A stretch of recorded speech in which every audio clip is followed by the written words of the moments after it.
question for all my taphophiles out there. When you go to a new cemetery that is ginormous, do you feel overwhelmed? Do you explore the whole thing? And when it's this beautiful, how do you know when to stop?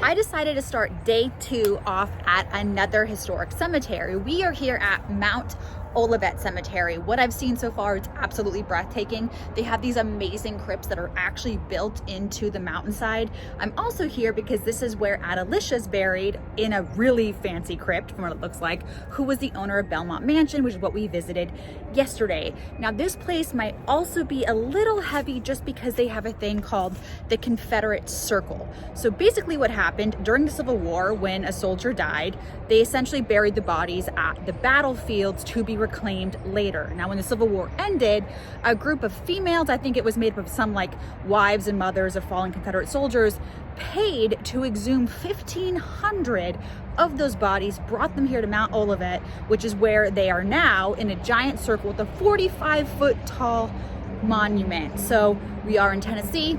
It's a Confederate state. It's a piece of its history, so I want to check it out. I want to see what the vibes are, and also check out the amazing stonework here, the amazing monuments, because it looks amazing. How freaking cool is this one? That's a wooden crypt door, 1886, a nickel. Got a cool door. This is also one of those cemeteries where I'm really happy I have a Jeep, because the roads aren't amazing. Like, there is a main paved road, but there are other ones that are not nearly as new. A couple interesting things to note about this cemetery. So it was founded in 1856, and this was kind of like the height of the antebellum South. So here you have a lot of the rich plantation owners, slave owners, and what kind of happened back then is when the master, I guess you want to call him, died, his slaves or his favorite slaves would be buried around him. Now, if you see over here, this is Cheatham, you can see there's a circle. I don't know if these are former enslaved people, family members, that I'm not sure of, but it's a little bit more than odd, I'll say that. Also, if you were a visitor to Nashville and not a resident, and you had the bad fortune of dying here, they would bury you in the pauper's field. So kind of didn't matter how much money you had. If you were a visitor and died and nobody knew who you were, pauper's field for you.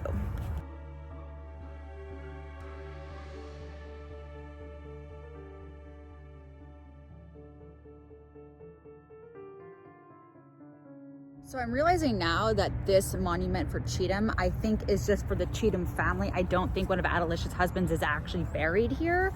But most of the surrounding headstones here are just single names or initials, which leads me to believe that they probably were a couple of their slaves. Y'all know I love a baby grave, and I know that sounds awful, but look at how ornate this one is.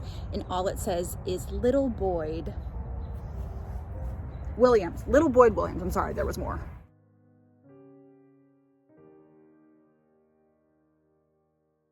This is something I definitely have never seen. You have this beautiful monument right here, this beautiful woman up top, and this is the Wilkin family, but instead of just having a bunch of different headstones, they have what I believe are stone urns of 4 of the family members.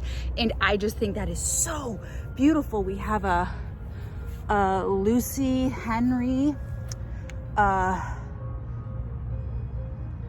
Flavel. That can't be.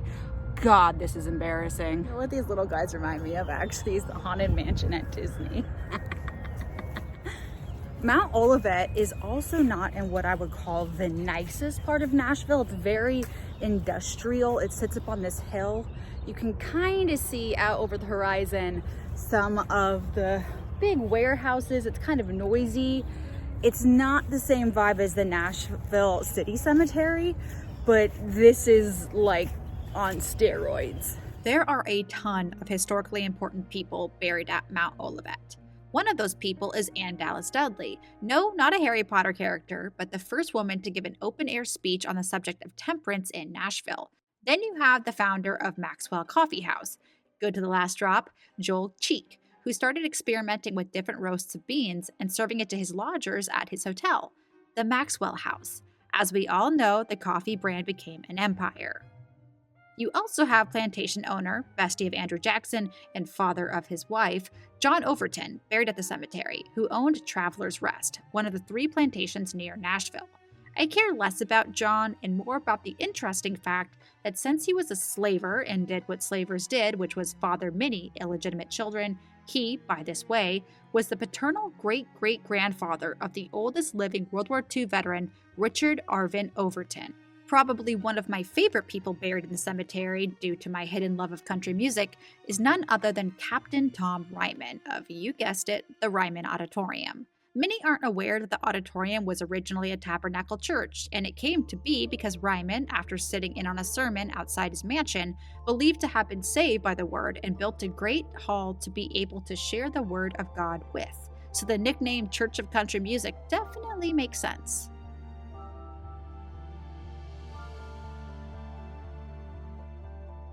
So my heart just straight up stopped because there is a statue over here.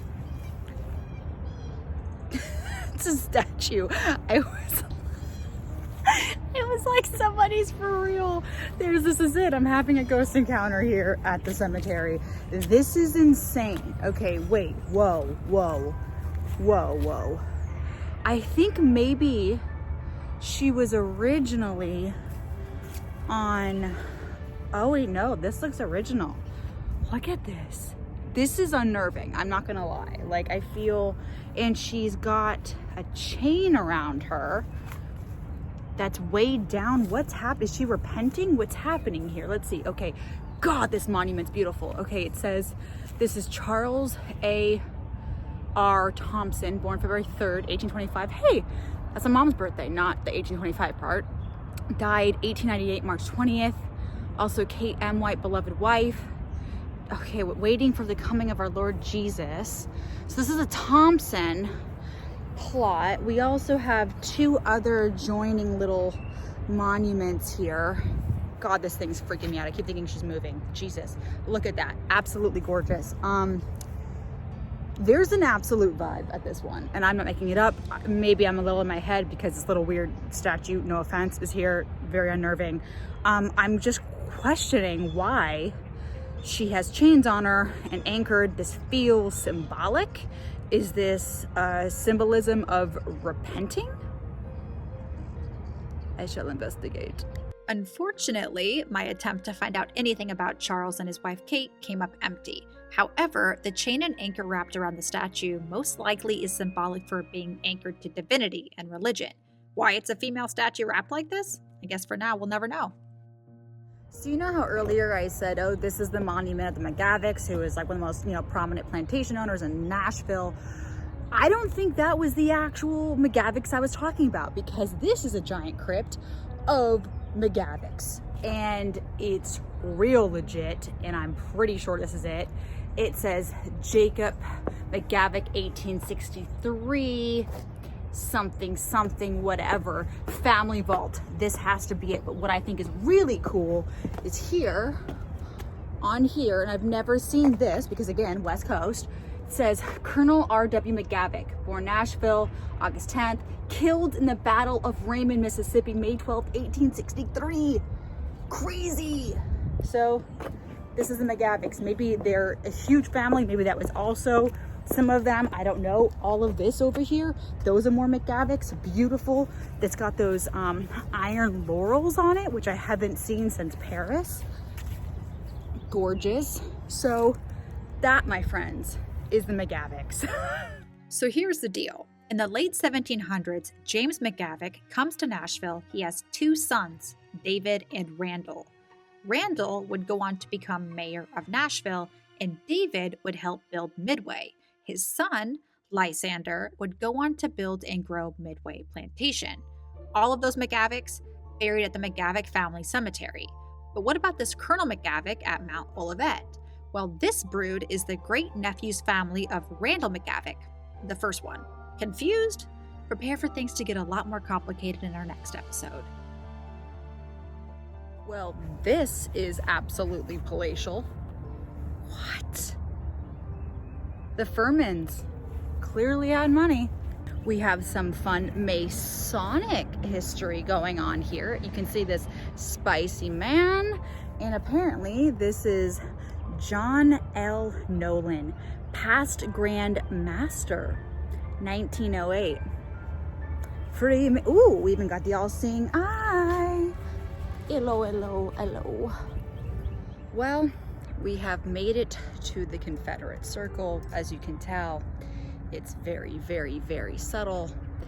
There are 1,500 Confederate soldiers buried within this circle. There are wreaths that have been laid here. There are flowers. There's memorials for everybody they could identify. What does it say? This shaft honors the valor, devotion, and sacrifice unto death of Confederate soldiers of Tennessee. This is just really confounding, and it's frustrating because I'm standing here amongst these people that essentially at its core were fighting to keep slavery, and there are tons of enslaved people buried here, most of which aren't marked, and I am just, it really upsets me. I feel like I should vocalize that I know a lot of, well, probably most of the soldiers that fought for the Confederate Army did not own slaves, and many were forced into the fight and perhaps didn't necessarily agree with slavery. That being said, given the ongoing systemic racism in the country and the fact that the Confederate flag is to this day often flown in a show of white supremacy, definitely gives the Confederate soldiers a bad name. And for me, to see it flown or to see placards and statues honoring the people who fought for inequality, wrong or not, it's something that is difficult for me to process, even if based on bias. Well, we finally found the grave of Adelicia. Acklen, Cheatham, Franklin, Hayes, whatever. Her name is like a million names long, which I can relate to because I also have a lot of names. She's in the Acklen family crypt. It is absolutely stunning, and the doors are obviously locked. It is a private family crypt, but I will try to give you guys a little tiny sneak peek inside. I still have not made my mind up about her, but you know, that's just kind of going to be the nature of how I feel about a lot of things here, I think.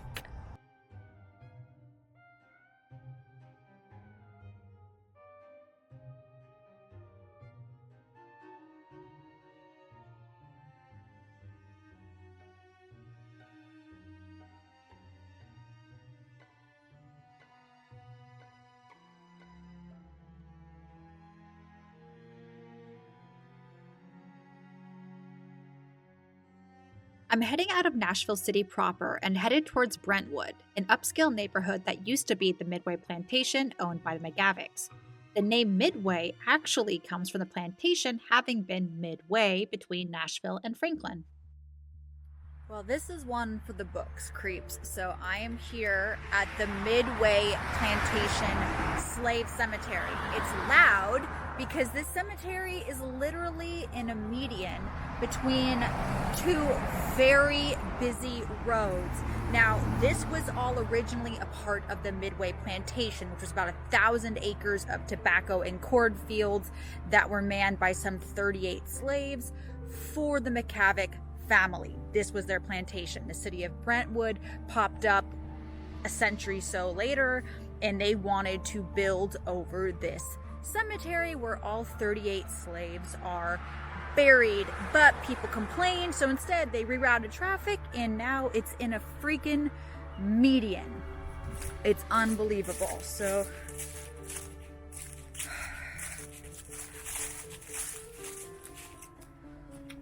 wow. Okay, so right off the bat, there are no names.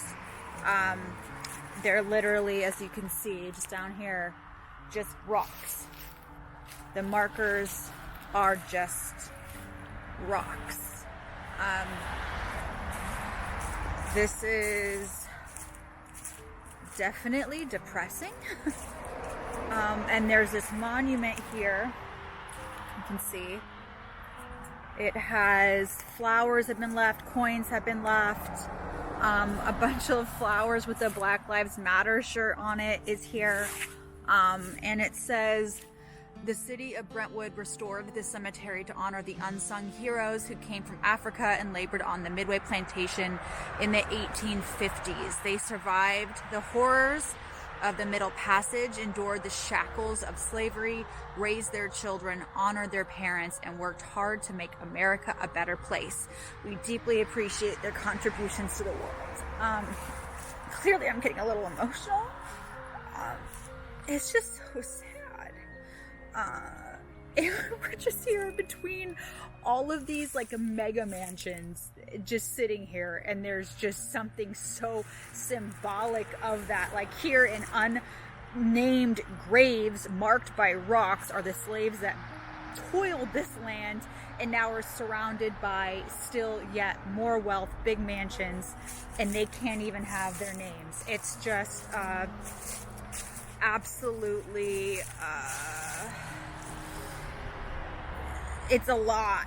If by chance you are wondering what happened to the McGavock mansion, well, that is now the Brentwood Country Club. And for those of you who don't know, country clubs and gated communities were originally built to keep Black people out, to further increase segregation, which is why I've always had a real animosity towards them, if I'm gonna be frank. This was an experience I've never had. This one will probably sit with me for a while. All of this is just a lot. I feel like people that grew up in the South, they're used to this. They grew up with this. Coming from the Pacific Northwest, we don't have this. We have, plenty of stuff about the Native Americans, but we didn't have slavery there. That wasn't in our history, so I didn't grow up with this. And it's just something so wrong about it sitting in the middle of a median, just smack dab in the middle of these giant homes. And these giant homes look out at this median, at this slave cemetery. And I just want to know, how do they feel about it? I wouldn't want to buy a house that looks out at that. That's uncomfortable. That's sad. I'd feel guilty. Every day, even if it's hundreds of years later, I'd feel guilty. But it's worth seeing. And you know what? At least they actually have a marker. At least they have a monument. At least they tried to preserve it, and they fought the fight to keep the cemetery here since they wanted to tear it down. There are tons of unmarked slave cemeteries scattered throughout Tennessee. I've looked them up, and most of them are literally just empty fields with no markers, so I would have really no way of knowing if I'm in the right area or not, unless I brought out LiDAR. So it's emotional. Despite how emotional that was, I do want to clarify that I hold no judgment or animosity towards the wealthy of Brentwood. Hell, I heard Queen Dolly even lives in this neighborhood, and she is nothing short of an angel here on earth. So no offense intended to the residents of this suburb. Okay, figured I'm in Nashville. I got to see some Civil War stuff, right? So I'm here at the Lotz house in Franklin, which is, if you know anything about the Civil War, the Battle of Franklin was one of the biggest battles to actually happen during the war. And this house was owned by a German guy who heard the Union troops were coming. He sought refuge across the street at the Carters, which is another historic property. And basically the reason why I really want to come here is apparently a bunch of soldiers came in here, died, and there's still blood stains. So trying to see some blood stains. Welcome to the Lotz house, family home of German immigrant Johann Albert Lotz. Johann was a master woodworker, and by that I mean he trained for decades to perfect the craft. He came to Franklin in 1855 after attempting to sell his creations in Chicago. He purchased 5 acres of land from Fontaine Carter across the street and began building this home that would become his showpiece to show off his craftsmanship. Everything in the home was hand done by Lotz, an absolute testimony to his craft.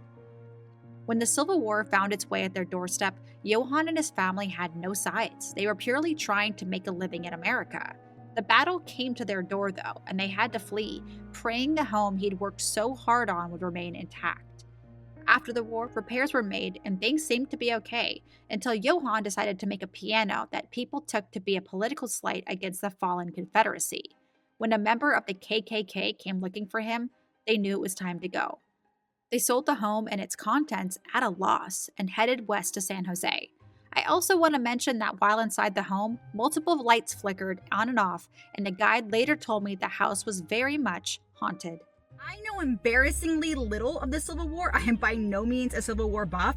I had no idea Franklin, Tennessee existed. I also had no idea there was 3 key battles that happened here. Horrible. Like, they can describe this as some of the most gruesome and bloody hand-to-hand combat that happened throughout the entire Civil War. And this home was in the center of these battles. Now, the family was able to take refuge across the street, which is another historic property, which I will have to come back and visit because it's late in the day now. I'm gonna miss that tour. But this tour was incredible. The tour guide was fantastic and personable. He's a military historian, and just his entire take on the war and the battles in that very charming Southern way was so enjoyable. But what was unbelievable about this place is because when the battles happened here, there's literal cannonballs that lodge themselves in the floorboards. You can still see it. There is blood stains throughout the entire house, like actual dark patches of blood throughout the entire house. At one point when the battles were happening, 17 dead horses were in the front yard. People were buried all around the house. It's just absolutely horrific. Apparently for 2 years after the war, people talked of the smell in Franklin because of all of the decomposing bodies. What I loved was the tour guide kept saying, you had all of, obviously, this disgusting hand-to-hand combat that happened between the Union, or the Federacy, and the Confederacy. And he said the real tragedy is they're all Americans. All Americans died that day. And I just thought, that could be a way to put a bow on a really awful situation, but it's also, I think, a kind of a poetic way to look at it. But yeah, it was incredible. And what's also absolutely amazing is the Lotz's kids are phenomenal. Like, their daughter, who witnessed all of the horrors of the battle and loved animals and saw her favorite horse get shot that day because the Union soldiers needed their animals for food.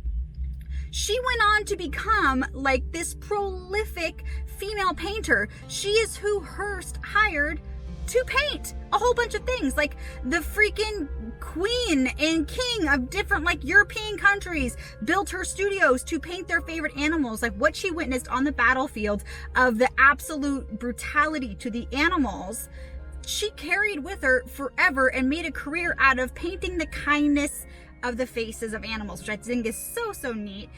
And their son also helped create the patent for the Hoover vacuum cleaner.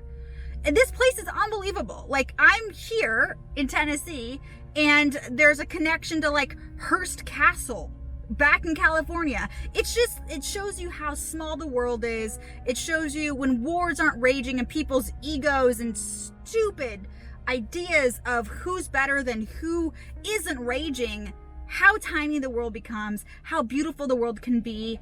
And yeah, this was an absolutely inspiring and awesome tour. I've never done anything Civil War like this, so it was super cool. Highly recommend. 10 out of 10.